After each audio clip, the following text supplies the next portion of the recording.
Welcome to Naskar academy YouTube channel. আপনারা প্রত্যেকেই জানেন যে 2016 সালের যে শিক্ষক নিয়োগের প্যানেল সেটা কিন্তু হাইকোর্টে অলরেডি কিন্তু সম্পূর্ণরূপে খারিজ হয়ে গেছে। অর্থাৎ 2016 সালের প্যানেল থেকে যে সকল শিক্ষকেরা চাকরি পেয়েছিলেন তাদের কিন্তু চাকরি পুরোপুরি ক্যান্সেল, এটা কিন্তু হাইকোর্টের রায়ে বলা হয়েছিল। এই রায়ের পরিপ্রেক্ষিতে পশ্চিমবঙ্গ সরকার, West Bengal board of secondary education, West Bengal council of higher secondary education এর পাশাপাশি আমাদের উচ্চশিক্ষা দপ্তর সুপ্রিম কোর্টে গিয়েছিল।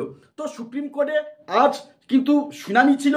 এই শুনানির পরিপ্রেক্ষিতে যে আপডেটটা উঠে এসছে সেটুকুনি বলে রাখি যে সুপার নিউমেরারি পোস্ট সম্পর্কে একেবারে সুপ্রিম কোর্টের যে বেঞ্চ সেই বেঞ্চ কিন্তু প্রশ্ন তুলেছে এবং সুপ্রিম কোর্টের প্রধান বিচারপতি DY চন্দ্রচূড় তিনি জালিয়াতি বলে কিন্তু স্পষ্টতই ঘোষণা করেছেন। কিভাবে সুপার নিউমেরারি পোস্ট তৈরি করা হলো, কেন অযোগ্যদের এই সুপার নিউমেরারি ভ্যাকান্সিতে নিয়োগ করা হলো, এরাও সাদা খাতা জমা দেওয়া ক্যান্ডিডেটরা কিভাবে চাকরি পেল, কিভাবে মাত্র 4-5টা উত্তর করার পরেও একজন ক্যান্ডিডেট সে কিভাবে তার চাকরিকে কনফার্ম করলো, এ নিয়ে কিন্তু তিনি সন্দেহ প্রকাশ করেছেন এবং তিনি কিন্তু স্পষ্টতই এই বিষয়ে কিন্তু অত্যন্ত অসন্তুষ্ট।